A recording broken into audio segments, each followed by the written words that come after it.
রাত পেরোলেই আগামীকাল উচ্চ মাধ্যমিকের দর্শন বা ফিলোসফি পরীক্ষা। তো পরীক্ষার আগের রাতে এখন আমি তোমাদেরকে যে কয়েকটা 8 নম্বরের বড় প্রশ্ন বলবো।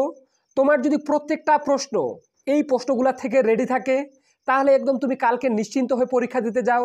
প্রায় প্রত্যেকটি বড় প্রশ্ন তোমরা আজকের এই ভিডিওটি থেকেই কমন পেয়ে যাবে। তো কাজেই বন্ধুরা বারবার বলছি, এই প্রশ্নগুলোর বাইরে শেষের রাতে তুমি যদি নাও পড়ে থাকো তবুও খুব একটা বেশি সমস্যা হবে না।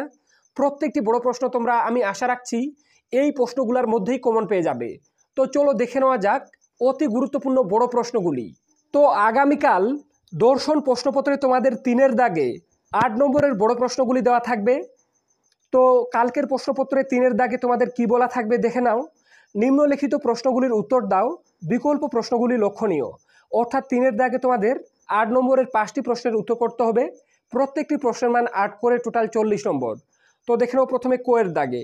তো কোয়ের দাগে তোমাদের প্রথমের অধ্যায় বচন থেকে প্রশ্নপত্রে 2টো প্রশ্ন দেওয়া থাকবে, একটি প্রশ্নের উত্তর করতে হবে।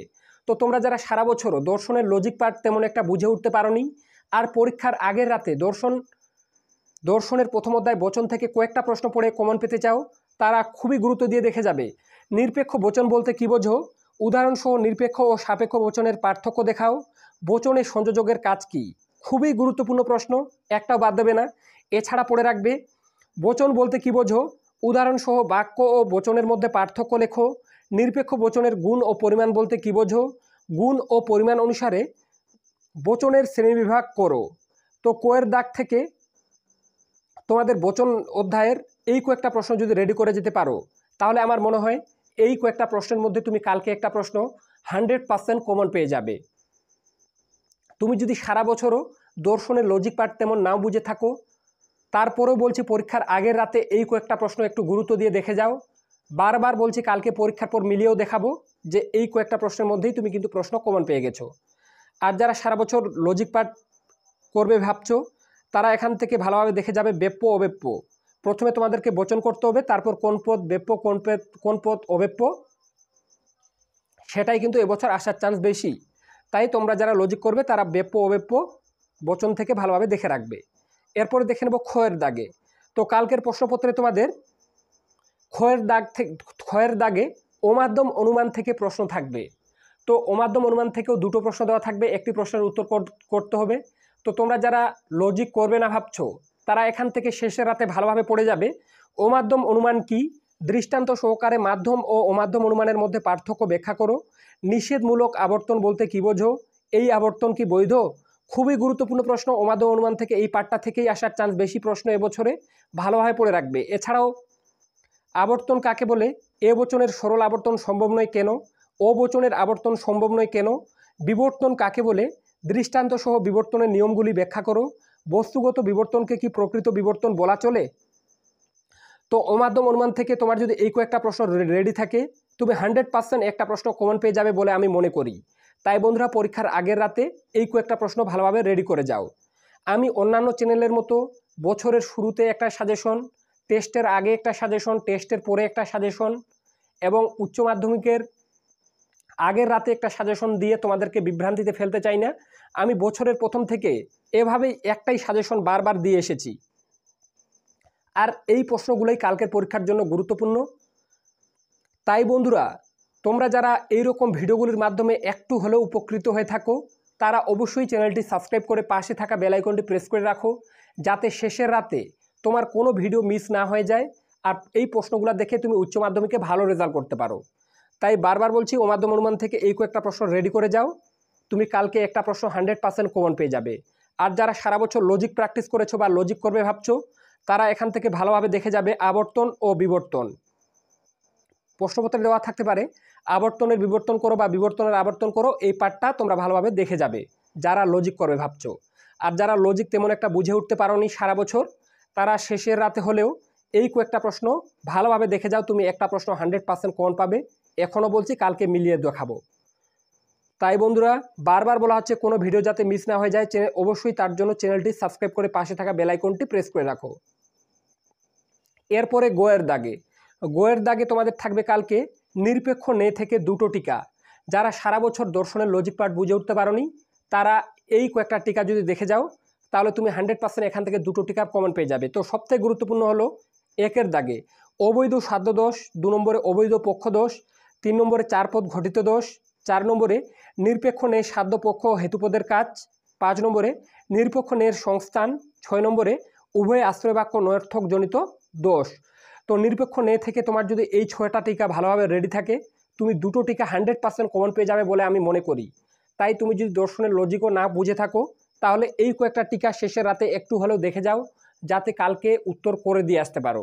তাই এই 6টা টিকা সবথেকে গুরুত্ব দিয়ে কালকের জন্য প্রিপারেশন নিয়ে যাও। এই 6টার মধ্যে দুটো তুমি 100% কমন পেয়ে যাবে, 4 করে 8 নম্বর থাকবে।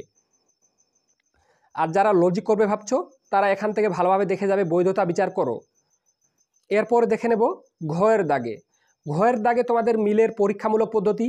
তো এই অধ্যায় থেকে তোমাদের প্রশ্নপত্রে দুটো প্রশ্ন দেওয়া থাকবে, একটা উদাহরণ দিয়ে দেওয়া থাকবে এটা মিলের কোন পদ্ধতি, সংজ্ঞা আকার দৃষ্টান্ত, দুটি সুবিধা দুটি অসুবিধা, আর একটা ডিরেক্ট দেওয়া থাকবে যে মিলের এই পদ্ধতিটি আলোচনা করো, সংজ্ঞা আকার দৃষ্টান্ত, দুটি সুবিধা দুটি অসুবিধা। তো এবছরের জন্য সবথেকে গুরুত্বপূর্ণ হলো মিলের স্বপরিবর্তন পদ্ধতি। মিলের স্বপরিবর্তন পদ্ধতি এবছর তোমরা 100% পরীক্ষায় কমন পাবে, একদম গিয়ে উত্তর লিখবে এরকম টাইপের। তোমাদের একটা উদাহরণ দিয়েও দেওয়া থাকতে পারে এটা কোন পদ্ধতি, তো তোমরা ভালোভাবে সেটা প্রিপারেশন নিয়ে যাবে। এবছর তোমরা যদি মিলের অন্য এই পদ্ধতি তেমন একটা নাও গুরুত্ব দিয়ে দেখে যাও, তবুও খুব একটা সমস্যা হবে বলে আমার মনে হয় না। তোমরা সবচেয়ে বেশি গুরুত্ব দিয়ে দেখে যাবে মিলের স্বপরিবর্তন পদ্ধতি, মিলের অন্যই ব্যতিরেকী পদ্ধতি। এই দুটো পদ্ধতি ভালোভাবে দেখে যাও পরীক্ষার আগের রাতে। এই দুটো পদ্ধতি তোমার যদি রেডি থাকে, তুমি 100% কমন পেয়ে যাবে। মিলের স্বপরিবর্তন পদ্ধতি বারবার বলছি, এবং মিলের অন্যই ব্যতিরেকী পদ্ধতি।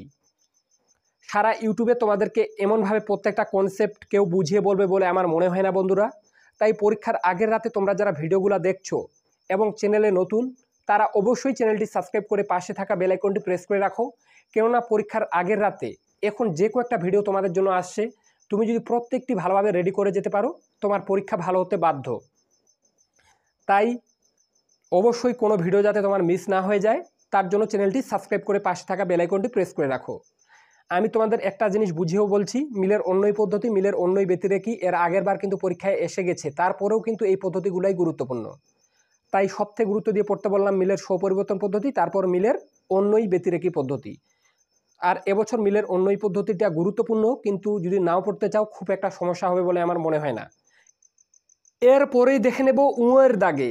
তো উঁয়ের দাগে তোমাদের আরোহমূলক দোষ নামক অধ্যায় থেকে প্রশ্নপত্রে দুটো টিকা দেওয়া থাকবে, দুটারই উত্তর করতে হবে। তো এবছরের জন্য সবথেকে গুরুত্বপূর্ণ টিকাগুলি হলো 1 নম্বরে কাকতালীয় দোষ আবশ্যিক শর্তকে, এটা সত্যকে হয়ে গেছে, হয় যত আবশ্যিক শর্তকে সম্পূর্ণ কারণ হিসেবে গণ্য করা জনিত দোষ, 3 নম্বরে বহু কারণবাদ, 4 নম্বরে অপর্যবেক্ষণমূলক দোষ, 5 নম্বরে অবৈধ সামান্যীকরণ দোষ।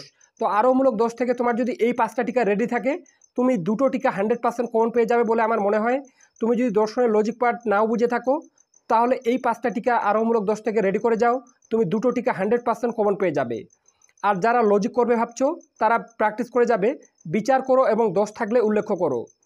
তো বন্ধুরা, আজকের এই প্রশ্নপত্রটিতে 3-এর দাগ থেকে আমি তোমাদের যে কয়েকটা বড় প্রশ্ন বললাম, তোমার যদি প্রত্যেকটা ভালোভাবে রেডি থাকে, আর তুমি যদি দর্শনের লজিক পার্টও না বুঝে থাকো, তারপরেও সমস্যা হবে না। প্রত্যেকটি বড় প্রশ্ন তোমরা এই প্রশ্নগুলোর মধ্যেই কমন পেয়ে যাবে বলে আমি মনে করি।